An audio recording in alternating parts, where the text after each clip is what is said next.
Hey there, Quillers. Jake Lloyd here, producer of Don't Quill the Messenger and co-founder of Dragon Wagon Radio. I just wanted to take a quick moment to tell you about my debut feature film, Pinch. Pinch is the story of two strangers brought together by the chance to own a rare and valuable sports collectible. But to do so, they're tasked with stepping out of their comfort zones and onto a baseball field. It is a story about marriage, family, how we define success, and how sometimes it's hard to look beyond our own insecurities. I made Pinch with no budget, no crew, just a ton of heart, and I am thrilled to share it with you. It's available for rent or purchase digitally on Prime Video. Visit pinchmovie.com and follow @pinchmovie on Instagram for more info on this charming little movie that means the world to me. Thank you so much for listening to Dragon Wagon Radio. I appreciate your time, and I hope you enjoyed today's episode of Don't Quill the Messenger. Cue the music. It's the greatest mystery in literary history. A divisive question with highly contested answers. Who was the writer behind the pen name William Shakespeare? Welcome to Don't Quill the Messenger.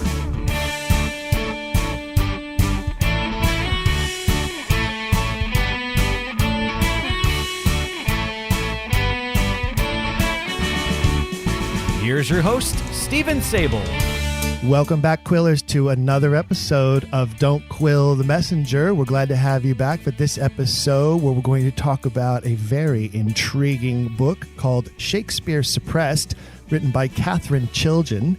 She has a bachelor's degree in history from UCLA and is an independent scholar who has studied the Shakespeare authorship question since 1985. She even debated with English professors at the Smithsonian Institute in 2003. And her book, Shakespeare Suppressed, was written in 2011. You can get the second edition now, which was reprinted in 2016. Welcome, Katherine, to the program. My pleasure to be here, Stephen. Katherine, I have this wonderful book, and I have to say that one of the things that I think is important to mention is the subtitle, too, The Uncensored Truth About Shakespeare and His Works. And it truly is uncensored. There are some racy moments in this book, I found, where you talk about some of the very sticky areas about this whole Shakespeare authorship question. But the thing that I really love about the book the most is how it really is not a book pushing the Oxfordian movement as much as it is a book that truly tears down the Stratford myth in such a concise and clear way that I don't know how anyone could argue against it after reading this book. Thank you. That was my objective, to get rid of the Stratford man. I listened to a prominent Shakespeare professor answer a question about, the idea that Shakespeare was the Earl of Oxford. And, he right away put the idea down terribly and, pretty much insulted us over national television. And I thought, gee, what makes him so confident that the Stratford man was the great author? And so that's when I really dove into the Stratford man. Before that, I pretty much, was focusing on Oxford and the plays. And very soon into my research, I learned that all the evidence for the Stratford man is posthumous. All of this evidence happened after he died, and that there's only just a few measly points of connection between the Stratford man and the theater during his lifetime, but none of them point to writing. And your book really breaks that down, and I like how the book is separated into 5 different parts and multiple chapters within each part. And the way that you really introduce us to the problem as it stands, and then quickly talk about the things that we know about the Stratford man during his lifetime, and then the way that you break down the things that we learn about him, quote unquote, long after he's been dead for decades. Yes, that's I think the best way that anyone who's approaching this topic for the first time can make sense of it. Well, a lot of our listeners come to this topic, the Shakespeare authorship question, from different areas of view and at different points in their progression with regards to their research, their own personal study, their own personal belief.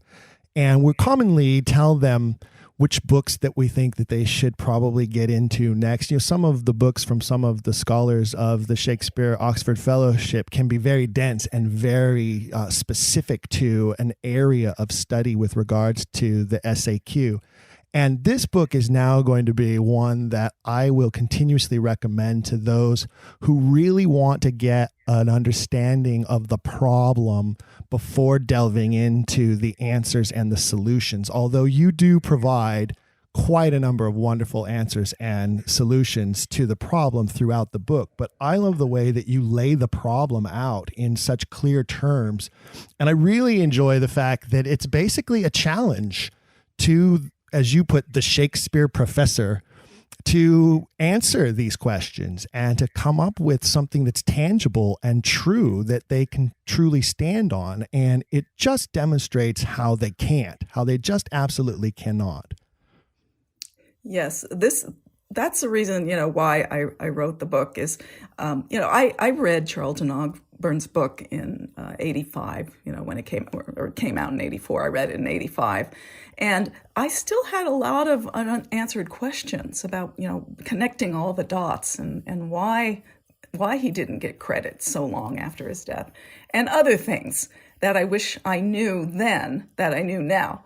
So really, this is the book that I needed after being exposed to the authorship question. And so I'm happily, it sounds like I've succeeded, at least with you.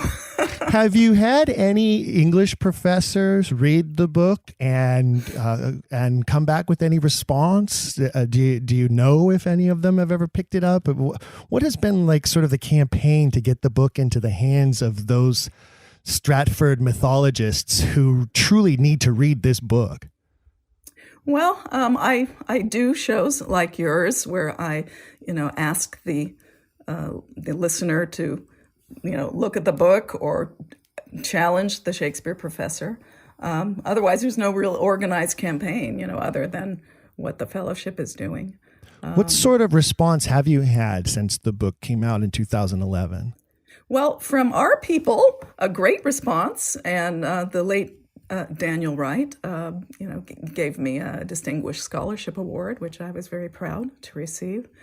But no, there's been no answer on the Orthodox scholar side, of course. So, that's their usual MO, is to just ignore us. But it's interesting. Katherine Duncan Jones wrote a book about the portraits of Shakespeare, and there seems to be some hints that she actually looked at my book. The graphics on the covers resemble mine, and also she made answer in a way to my pointing out of one of the Droeshout engravings the same year as the one that featured Shakespeare. And she seemed to bring that up, which nobody else ever had before me.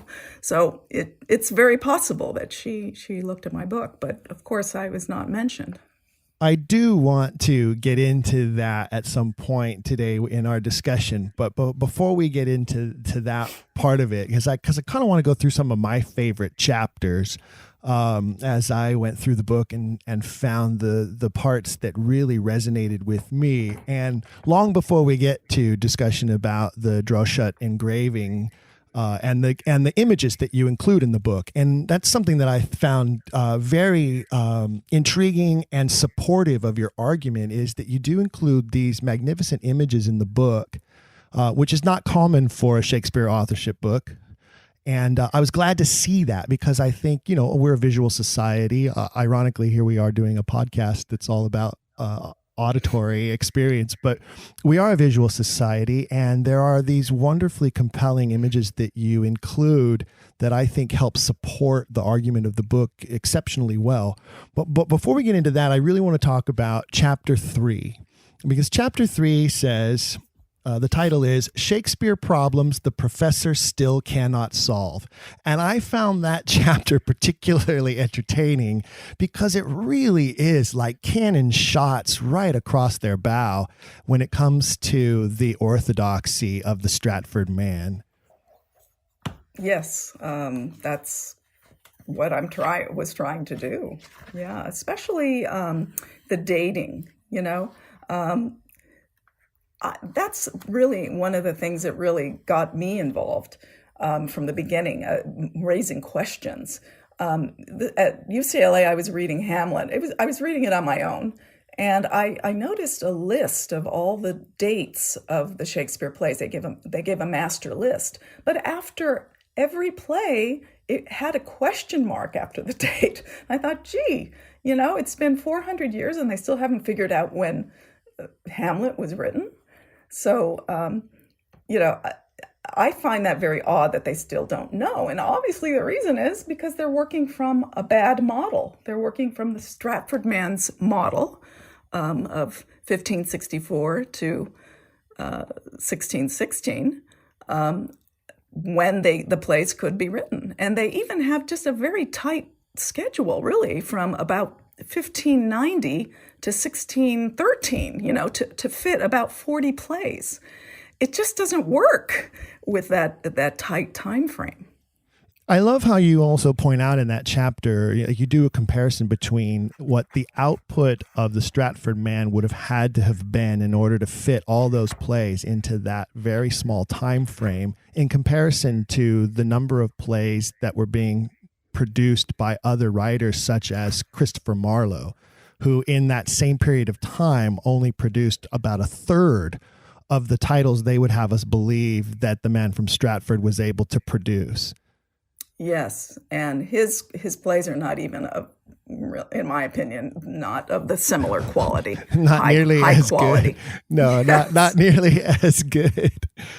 And I love how the fact that chapter 3, you did something I think is really wonderful in the book, in that in chapter 3, not only do you talk about the dating issue and the problems, but you also mention these plays from an earlier time period that have similar titles or descriptions that are of a similar plot line to what we later discover is a Shakespeare play. And as you point out, in order for the Stratford man to be the writer, he has to have been the greatest plagiarist of all time and has to have stolen those titles and those early works in order to make them fit in his timeline. But and as you point out regularly in the book, and I love that you do this, you say, cast aside the Stratford model and look at the evidence objectively. And if there's no other point that I'd like to make to our listeners, is that one. Try your best to cast aside what you believe or what you've been told to believe and question the truth on your own objectively and see what determination you make as an individual in that circumstance.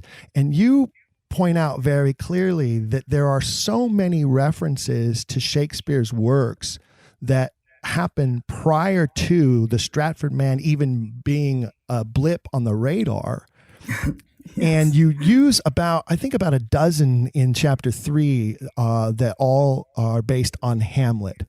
But chapter 3 then points us to what I think is one of the best things in the book, which is the 93 different allusions to Shakespeare's plays that occur between 1562 and 1606 that would be considered too early to actually be a reference to a Shakespeare play if Shakespeare is from Stratford.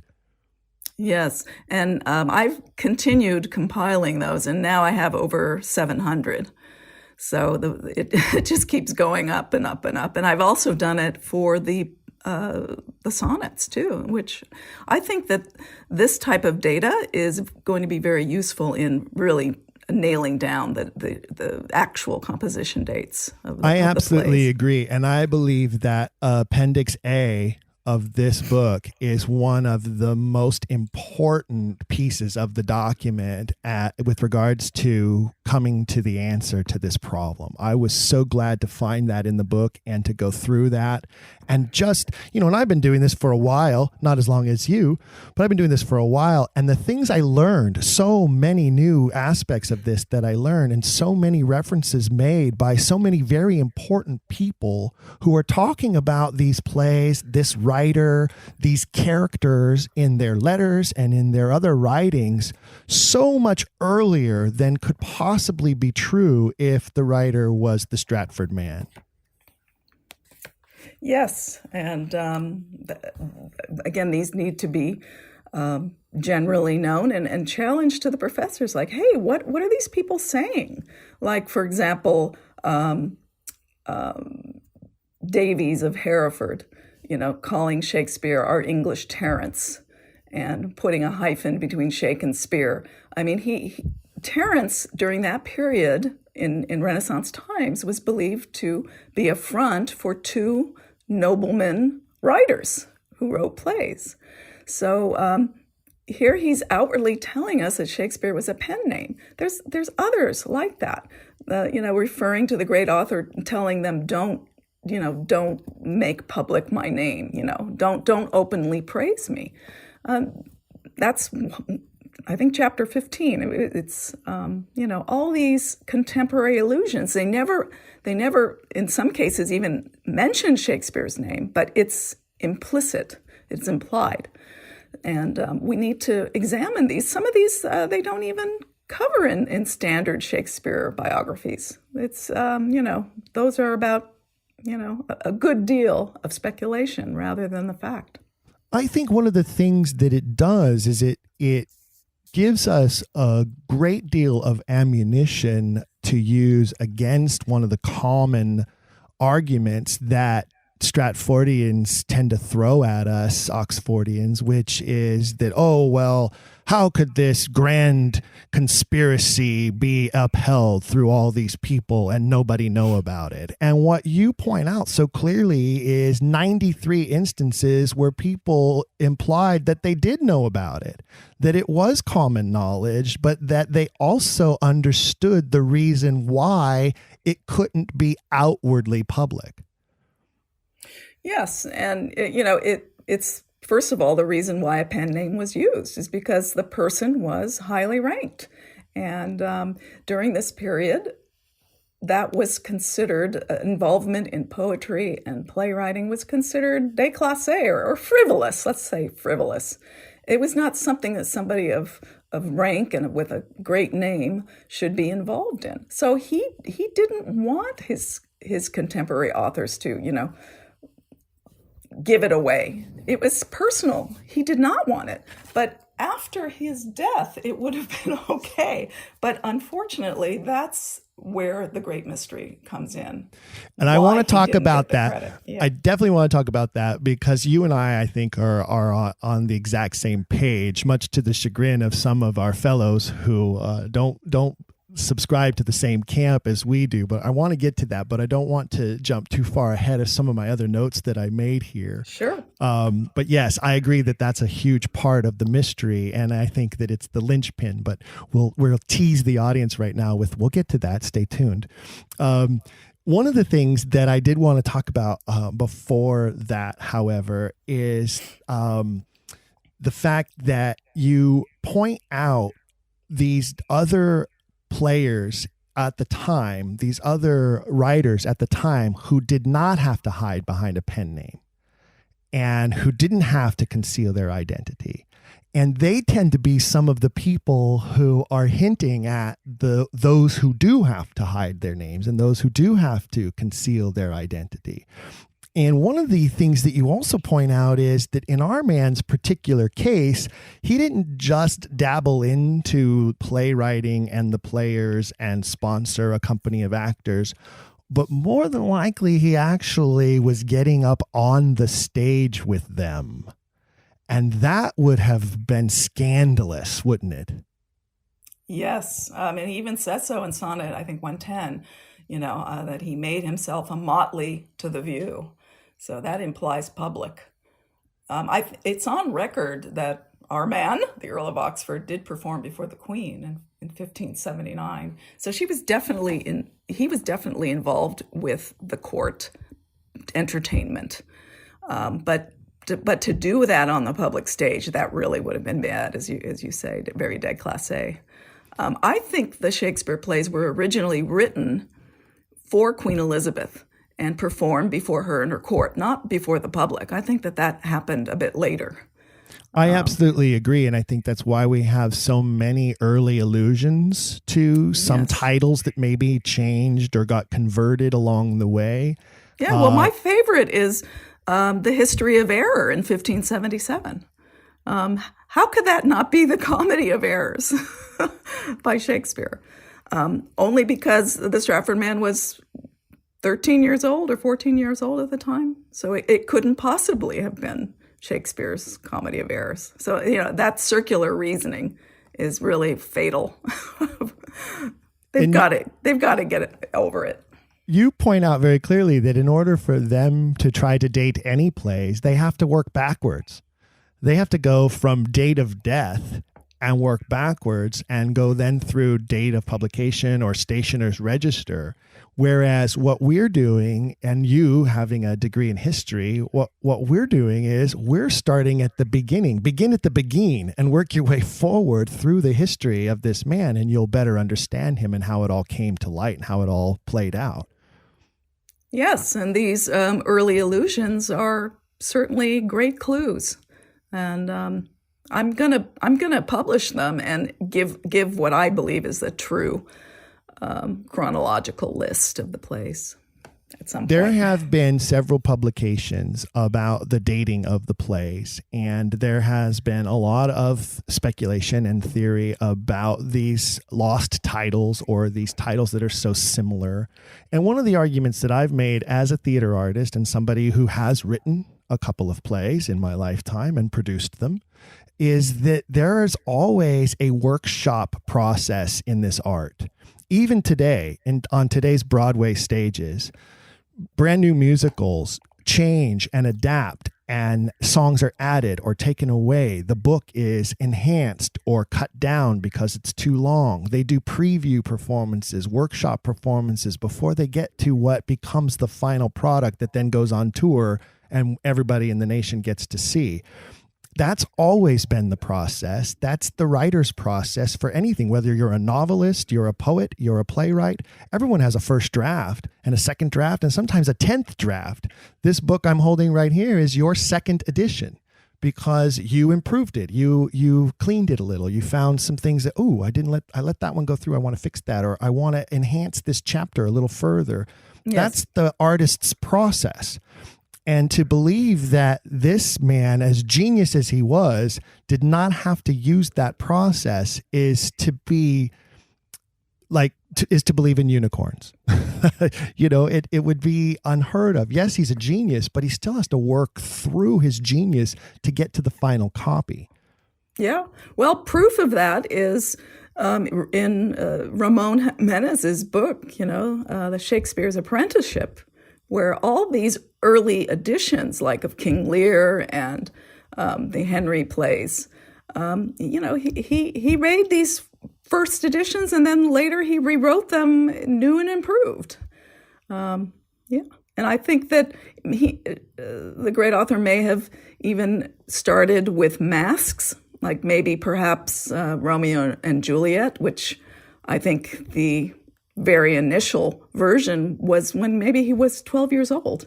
And then, of course, over the years, improved it. So, yes, I'm in complete agreement with you.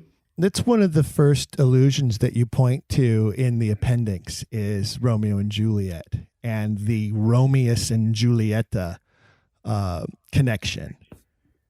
And yes. I think that is one that can resound with all audiences, regardless of how deeply they have pursued this question and how learned they have become at this point in their lives with regards to study or research.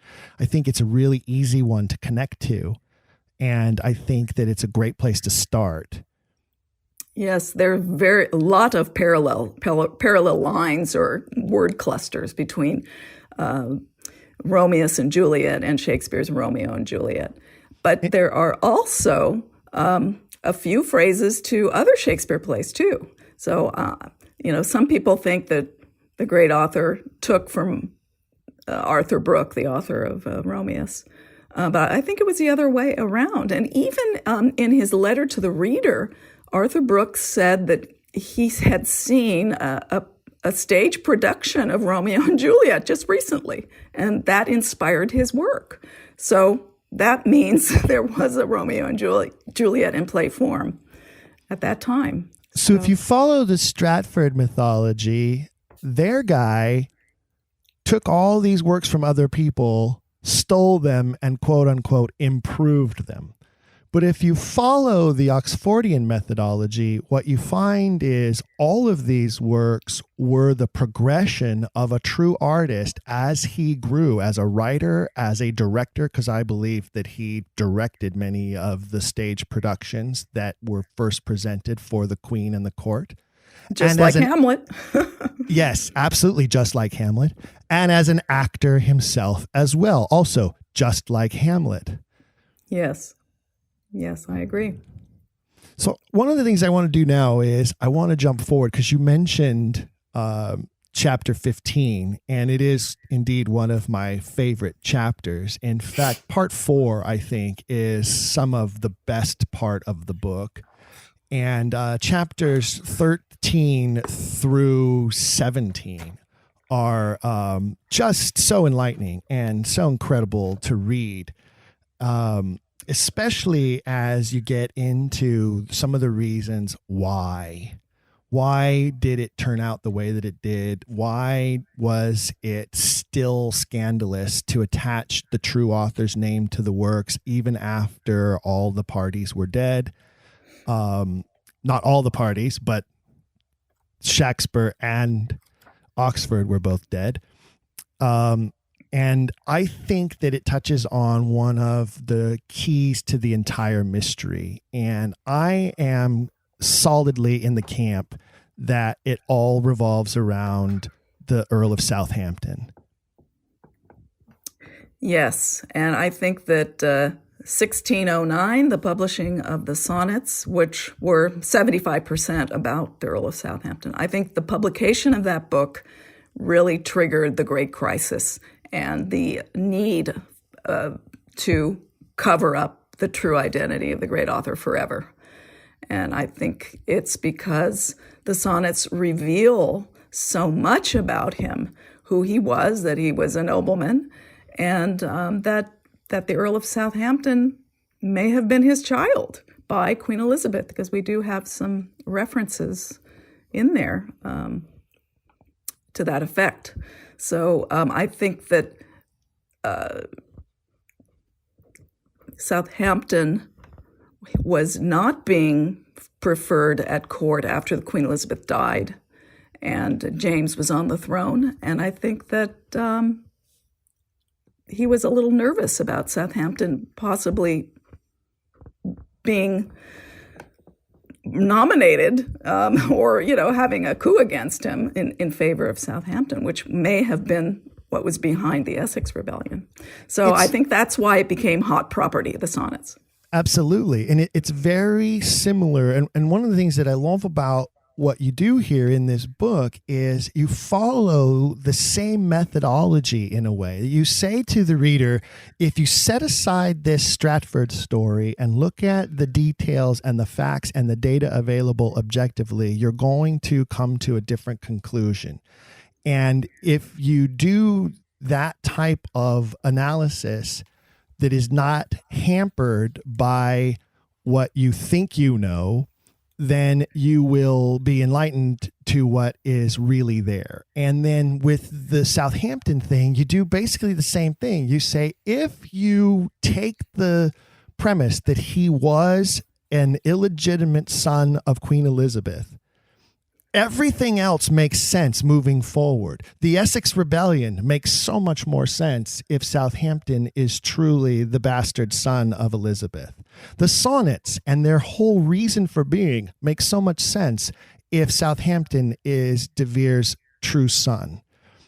The publication of the sonnets in 1609 makes so much more sense if Southampton is using that to assert his royalty. His being spared the chopping block and being released from prison and then being re-imprisoned 3 different times by King James after that.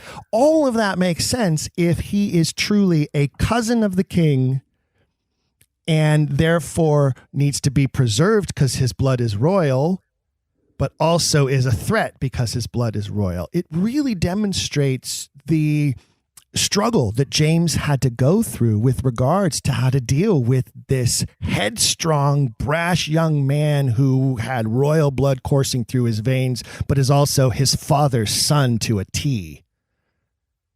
Yes, and that's why I think that Southampton did publish him, because he was not getting preferment at court. And, of course, this is speculation, but it's connecting the dots and coming up with a plausible theory. And I think that we all as Oxfordians need to come up with that unified theory of, why didn't he get full credit after his death? This should have happened. And why did they just not leave it to the pen name? Why did they have to put a false face on the collected edition of the Shakespeare plays?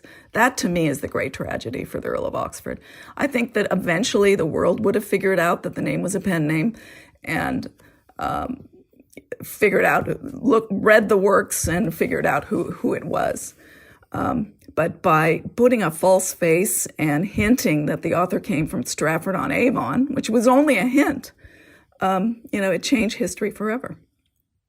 You are very clear and very plain, too, as you get into those chapters and you say, okay, everything up to this point has been my study as a historian, and here is my methodology. And then as you get into this part, you are very honest and you say, okay, this is the part where I'm proposing what I believe based on what I have read and what I've studied and what I've seen and what makes sense to me. And you even clearly say in there, if the English professor has read this far forward and gets to this point and wants to use this as their means to dismiss everything else that I've studied, well, then so be it. But it is the linchpin to solving the mystery. And I absolutely agree that that's the truth. Yes, and another chapter I do is, the terrible editions of the early printed editions of the plays. And, they range from imperfect to terrible. Why was this the case? In my assessment, these early editions were pirated editions. The great author never gave them the originals. And we have not read the real Shakespeare plays. If we want to find the originals, we need to be looking in the right direction. And that is certainly not in the area of Stratford-on-Avon. No, and the first folio is very clear to say printed from the true original copies. Which was a lie. The folio contains several of the bad quartos. The early printed, they call them the bad quartos. So they did not have the originals as well, in my opinion. And like, for example, Macbeth is a tragedy, but it's like 1,000 lines less than the other Shakespeare tragedies. It could be a cut version.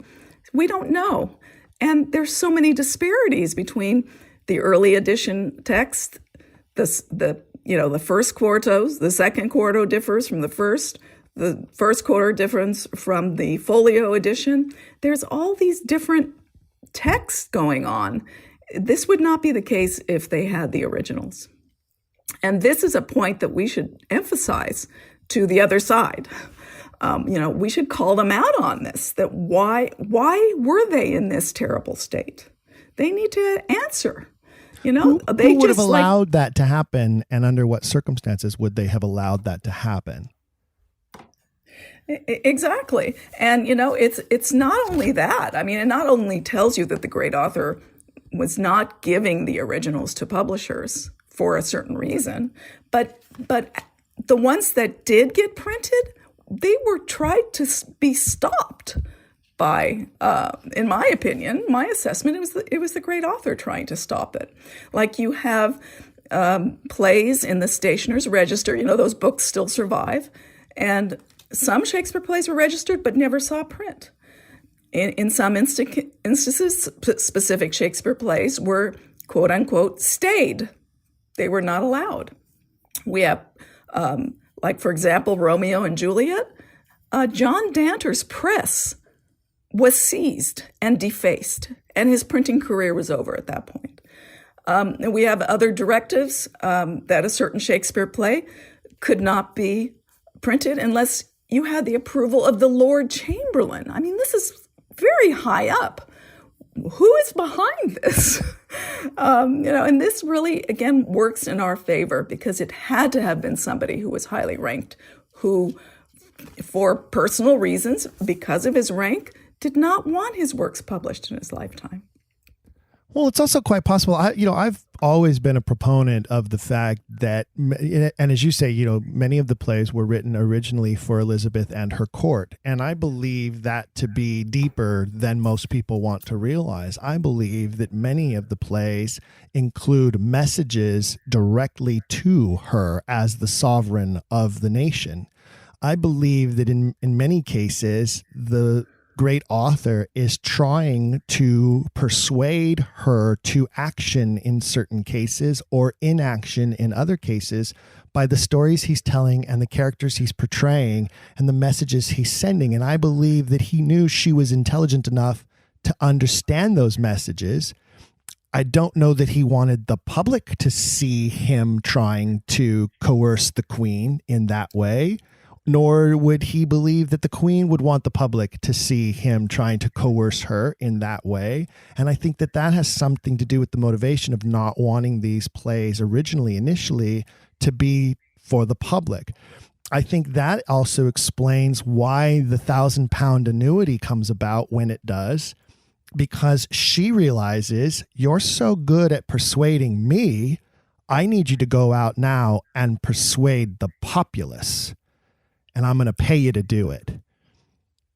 I agree. I mean, I would say the first one would be Henry V, which was a very nationalist play in the time of the coming Armada threat by Spain. So I fully agree with you. Yeah. I consistently call it the greatest propaganda campaign in the history of the world. Yes. It certainly was an expensive one at £1,000 a year, which most people don't realize is about $1 million back then. Yes. And as far as we know, the Earl of Oxford was the only author of the time to receive such a stipend. And interestingly, many, many decades later in the 17th century, the Reverend Ward of Stratford-on-Avon said that he heard that Shakespeare spent at a rate of £1,000 a year. So, there's a connecting the dots right there too. Yeah, we have had mention of that in other episodes of the program, that later on, there's this legend that Shakespeare was receiving £1,000 a year. Well, if Shakespeare is Oxford, then yes, exactly right. The only way that would make sense. Yeah, but there's no such record for the Stratford man. And, if you want to get into politics, what about the Essex Rebellion and Richard II being performed, on the eve of the rebellion, which shows the deposition of a monarch. So to prime up the Londoners.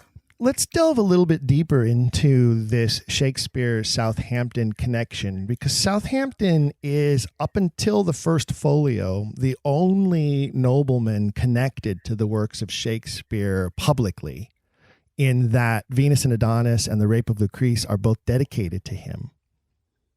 Yes, and they were huge hits. Giant hits. And one of the reasons why Venus and Adonis was such a giant hit is because it was so salacious. Yes. It was nearly pornographic for its day. Yes. But it didn't stop the Archbishop of Canterbury of approving its publication, which is really extraordinary. Do you think that he approved the publication because he knew that it personified the Queen as a lustful seducer, and it was a way for him to go shame, shame, shame? No, that's an interesting angle. I didn't think about that. But, I would say that maybe, Oxford knew him and, he allowed it because of that connection and knowing that he was the Queen's favorite. For all of her Virgin Queen and the Beauty and England's Rose and Diana and all of these things and the Phoenix, and she's got so many things attached to her throughout her lifetime and her reign. The symbolism is unending practically. It wasn't until Venus and Adonis when suddenly all of that Virgin Queen chaste beauty changes. And it's the first time that she is compared to the lustful seducer that everyone in the country knew she truly was. Everyone knew she was having affairs with her courtiers. And here, our guy puts it out there for everyone to see and then dedicates it to this man who, if we're correct, is the result of that love affair, is the child of one of those seductions, the Queen's seduction of the young Earl of Oxford. Yes, I agree that's probably what was going on.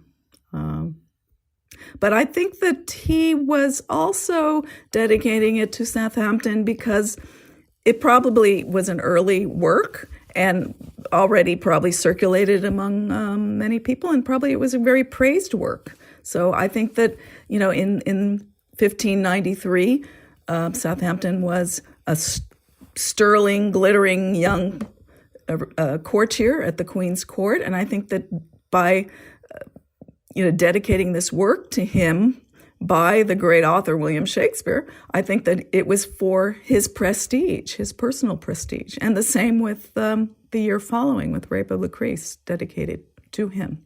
It was for his own prestige. And perhaps to, starting of a PR campaign for his possibility of being declared the heir, the Queen's heir. How does the Shakespeare professor explain that this man from Stratford not only has this connection to the Earl of Southampton of some sort, but is also getting away with personifying the Queen as a lustful seducer? Well, I don't know if they really make that jump that it's Queen Elizabeth, so vigorously. But there's no evidence that the Stratford man and the Queen had any known relationship, even though you have the title pages like Merry Wives of Windsor and another one showing that the Shakespeare plays were performed before her. Yeah, which is odd. I mean, what about John Lilly? John Lilly wrote plays for Queen Elizabeth, and there is some correspondence that do survive between them, but not for the Shakespeare. It's always a zero. It's always a disconnect. Well, my argument always is, and I know you agree, and we point this out regularly on the program, is you can't have written correspondence with a man from Stratford who couldn't even write his own name. Yeah, there you go. Yeah, I forgot to mention that. Yeah, there is that small point that there's no written correspondence with him from anyone. And I take that back. There was one letter written to him, right? That has been found. One letter written to him. And apparently it was never sent. Yes. Yeah, it's so incredibly I don't impossible. remember who the author of that letter was, but imagine his surprise after he sat down and crafted this letter and made sure it was blotted properly and sealed it up in the envelope. And then somebody said, well, you realize that guy can't read, right? And he went, oh, damn it. Somebody must have informed him at some point. Somebody must have said, I don't know, why you're going to send him a letter? The guy can't read. That's not going to help. And he was like, and he just threw it in his desk. And that's how we ended up finding it a couple hundred years later. I think you're right. Yeah. And of course, we've always noted, too, that there's not one book mentioned in his will, and certainly no Shakespeare play manuscripts.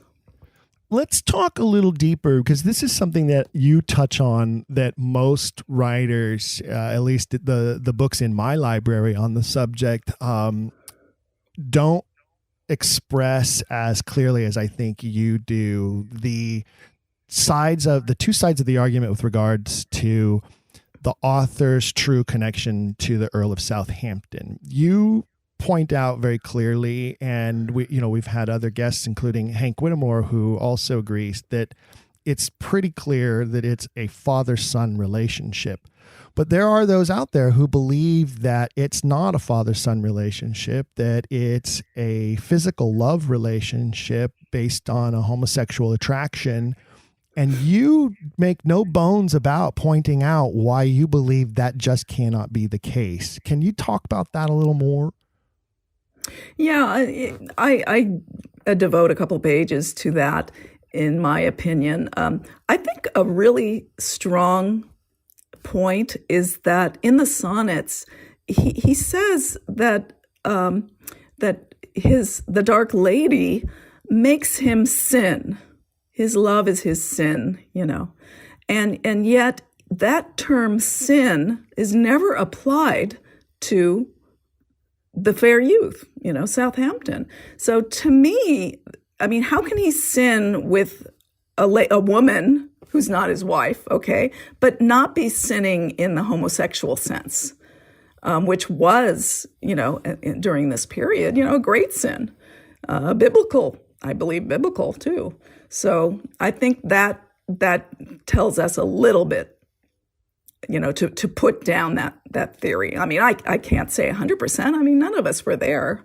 I think the evidence is stronger for him being the child of the author. I think that there's certainly, rather than lover. If you just look at Oxford's life as a whole, and you don't attach the Shakespeare connection, I think there is an argument to be made that he was most likely bisexual to some degree.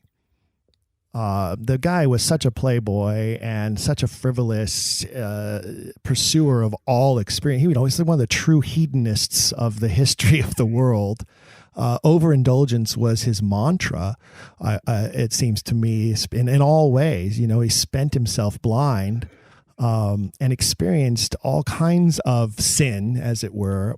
So I think that there's certainly an argument to be made that he could have very feasibly been bisexual. He certainly was accused of it several times, and even brought before the Privy Council on charges of sodomy and being with young boys, etc.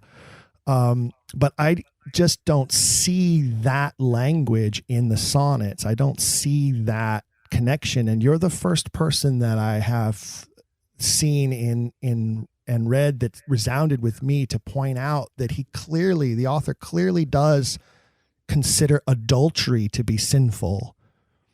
And you're right. If he believes that his adultery is sinful, why would he not believe that his homosexuality was sinful if in case that's what was happening? So I think it's a really solid point, and I think it's one that those who would argue that the sonnets are about a homosexual love affair need to counter that somehow. They need to explain that somehow, how that fits their model. Yes, it certainly should be explored. Like I said, I was not there. I can't tell you one way or the other. I think the evidence points more for a father-son relationship, and other points in the sonnets, where he refers to the fair youth as his next self. I mean, to me that doesn't make sense as a lover. It makes sense as my child. He's the next part of me. We talked about some of the images that you have in the book, and one that I particularly love is this picture of the Queen in her phoenix dress. I'm probably not describing it proper. I'm sure there's a proper name for that painting that that I don't, but I'm trying to find the page. Yeah, the phoenix portrait where she's holding a pendant of a phoenix. Yes, it in my opinion, it's one of the most beautiful portraits of her that exist. There are some that I think are doing their best to capture her in her older age without, I think the artist is being very kind in some of the later portraits. But this happens to be one that I think is just such a magnificent painting of her. And when you take that portrait and then you also have a portrait of the Earl of Southampton, if you could literally lay them right over the top of each other, it's pretty uncanny how much he resembles her, and their facial structures and the look that they have, I think adds more credibility to the theory that he is indeed her illegitimate son. The irony of that is you also have chosen this cover photo, which is a portrait of the Earl of Oxford. I wasn't aware that he was blue-eyed for some reason, but your cover depicts him as having blue eyes. Is that true to the actual painting? They're bluish, grayish, greenish. That's I think it may have been slightly enhanced in the cover picture. It looks as though in this portrait of Southampton that his are also sort of a bluish grayish color as well. Yes, I think the two resemble each other as well, and they have the same coloring, the auburn hair. What's interesting to me about your cover photo, this portrait of Oxford, is how much he looks like Queen Elizabeth with a mustache. Yeah, and he was also imitating her in one of her portraits of, I think, 1568 or something like that. She had a rose in the ear, just like this one. Yes. And also the little wisp of hair on his forehead. The Queen wore many, or is portrayed in many portraits with a pearl drop in the same location. So it seemed to have been a complimentary gesture. Yeah. Including in the Phoenix portrait, which Yes. I'm looking at. And she does indeed have an ornament right there at the top of her forehead, a very high hairline. Yes. And he as well.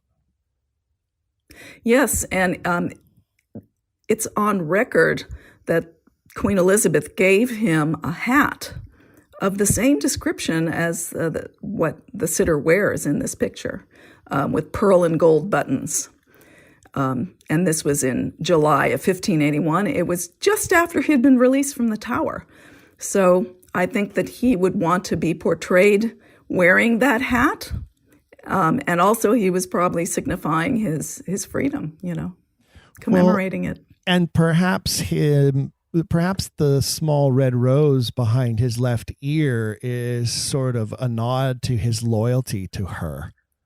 Yes, it was certainly a compliment. Yes.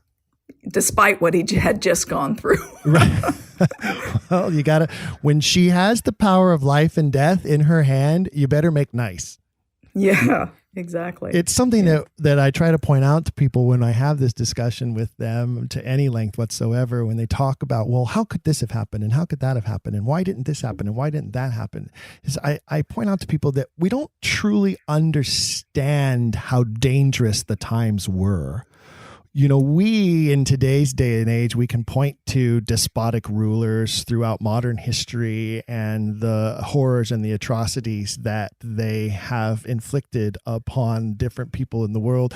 But when we really look at totalitarianism, you really have to point to this woman as being of ultimate and extreme power. And I don't think people realize it today. I think we're desensitized to the idea that all she has to do is sign her name and you lose your head. That's it. You're done. It's over. There is no other process involved. Look at the Earl of Essex. I mean, he was her greatest favorite, or one of her greatest favorites. And, she tolerated quite a bit from him. And then when he tried to, seize control of the throne or of the court, she beheaded him. So, yes, you're right. You had to be pretty careful back then. She did warn him, though, to her defense. She did warn him. She said, you can do all these things, but don't you dare touch my scepter. That's right. And you include that in the book. Yeah. She did warn him, and he overstepped. Yes. Well, he did so many. I mean, he almost drew his sword on her in one instance, and she still didn't do anything. So she was very tolerant. It could be that he was also her child, but that's another book. Definitely. You do touch on that, though. You do talk about her relationship with the Earl of Leicester and how the Earl of Essex is named after the Earl of Leicester, which is ironic. You talk about the relationship briefly between the supposed father, I forget, is Robert Devereux. He's the third Earl. I get these confused, and I know a lot of our listeners do. I think too. this first Earl of Essex, yeah, and then his child, the second Earl of Essex. Okay, great. So then, you talk about how that man's relationship with his second son was so much stronger than with the Earl of Essex, part of the Essex Rebellion, prior to even the rebellion, and how that could point to the fact that he wasn't truly his son. He wasn't legitimate heir. Yes, I think it's certainly possible. And, the Queen was rumored to have children, all through her life. There was rumors by commoners saying so. And, why would they risk their lives, gossiping if there wasn't some truth to it? So why would she go ahead with the beheading of one son but spare the other, if that were the case? That's a good question. Well, I think that, Essex really went beyond, and there was really nothing she could do at that point. He was definitely the instigator, and he got, he lost. So, it makes sense. And the Earl of Southampton, I think, perhaps was it was a deal between Oxford and Robert Cecil to save his life, because Southampton should have also been beheaded. He was the second in command in that sense. And it's one of the things that I point to when I express that theory to others. I say, well, the Earl of Southampton was spared because most likely he was royal blood. And the Queen had tremendous guilt, tremendous guilt about the beheading of her cousin, the mother of James. I think James as well, and I think we can understand how James treats Southampton. If we believe that Southampton was of royal blood, it explains exactly why James treats Southampton the way that he does, especially since even though James was somewhat complicit in his mother's beheading, he had to come across as though the killing of a sovereign, the killing of a royal is against God, because that's self-preservation for him. Yes, and God appoints these people. That's right. Through birth. Yeah. So I think that helps explain so many aspects of the storyline. And one of the things that I've pointed out in the past, and I know that this can get controversial even within the Shakespeare Oxford Fellowship, and those Quillers who are listening, if you have not joined the Shakespeare Oxford Fellowship, you need to become a member so that you can receive the quarterly newsletter, so that you can stay up to date on activities and things that are going on with the organization and have access to the wonderful resources that the Shakespeare Oxford Fellowship presents. One of the things you'll learn as you become a member is that this is a contentious issue within the organization, and there are different camps. But I believe, and you pointed this out earlier, you said we need to have a narrative that answers the questions, and it needs to be a unified narrative. And it's something that I agree, not only as a member, but also as a member who is involved in our public relations and marketing. And I equate it sometimes to the O.J. Simpson trial. If you don't have a narrative that the jury can believe, you're not going to get the verdict you're looking for. Yes, I think we need some more theories of connecting the dots and answers of why he didn't get credit. That's, I think, the biggest one. Why didn't he get the credit? And I think, it could have involved the succession. It could have had something to do with that. So the timing certainly does make a lot of sense. And if you look at it, everything about our man, the Earl of Oxford, everything about this time period, this golden age, the Elizabethan age, everything about it is a perfect storm in so many ways of conditions and things that are going on, and socioeconomic and political, and even, yes, pandemics as well. There was so much happening that shaped the movements and the decisions of so many powerful people involved at the time. I think that it's important to have a roadmap to guide newcomers through this very interesting, very precarious world. And I think that your book, Shakespeare Suppressed, helps provide very many keys to that roadmap. And I'm so appreciative that I have a copy here in my hands that you were so gracious to send me. My one complaint is that you did not sign it. Oh, well, I'm sure we'll meet at some point at a conference, and I'll be happy to do that. I hope so, because my mother was a firm believer that you shouldn't give anyone a book without putting an inscription in the cover. So I will hunt you down and make sure that I at least get this to become a signed copy.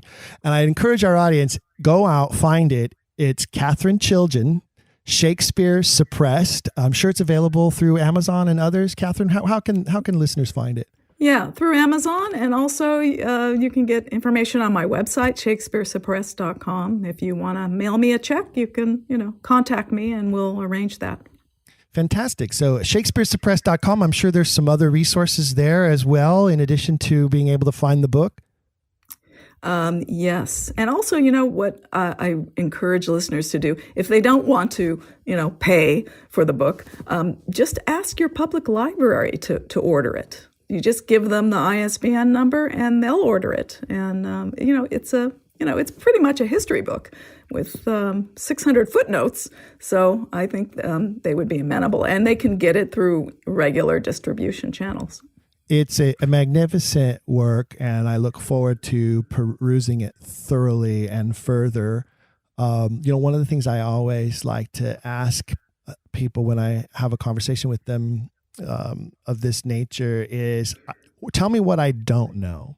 So I've asked you a lot of questions today, but maybe there was a question that I didn't ask because I didn't know to ask it.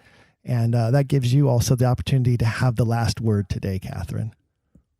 Well, you so thoroughly went through it that I think you said it all. You really understood the gist of the book. And I would just say that, the Earl of Oxford brought the Renaissance from Europe to England, and that's another major point.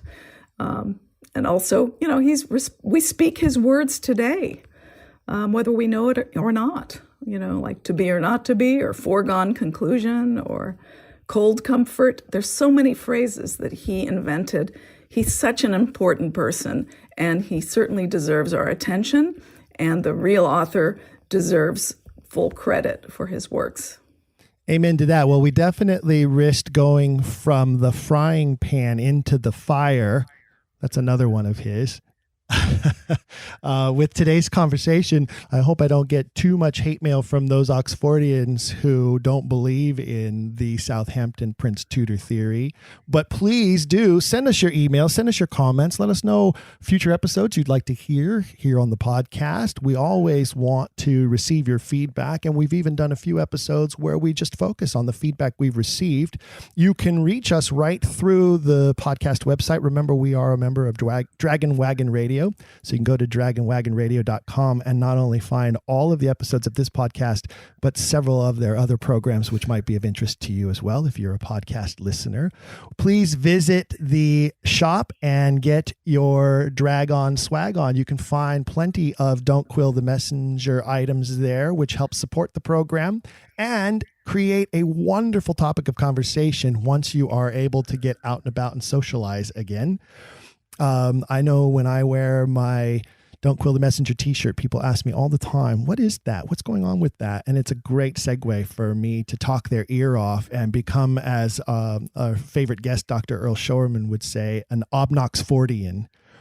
So if you'd like to learn more, please visit Shakespeare Oxford Fellowship. Don't forget this program is graciously sponsored by the Shakespeare Oxford Fellowship, ShakespeareOxfordFellowship.org, ShakespeareOxfordFellowship.org, your source and resource for all things Shakespeare authorship question. We thank you for joining us today. Thank you, Katherine. It's been a wonderful conversation. I've thoroughly enjoyed it, and I enjoy all your shows. They're really wonderful. Thank you so much. I look forward to your 700 Illusions book. I'm working on it. Not to put any pressure or anything, but I think that's going to go a long way towards helping move this forward to where it should be. And I'll remind all of our listeners, don't forget, keep asking questions. If you've enjoyed today's episode, please leave a rating and review in your podcast player. For even more, visit our website, don'tquillthepodcast.com. There you can find official merchandise in our shop, as well as a link to our Patreon. This show is made possible by people like you. We hope you'll consider showing your support by becoming a monthly patron, where you'll receive bonus material and tons of exclusive perks. You can also join in the conversation on our Discord and by following us at Don't Quill the Pod on all social media. All of this can be found at don'tquillthepodcast.com, don'tquillthepodcast.com.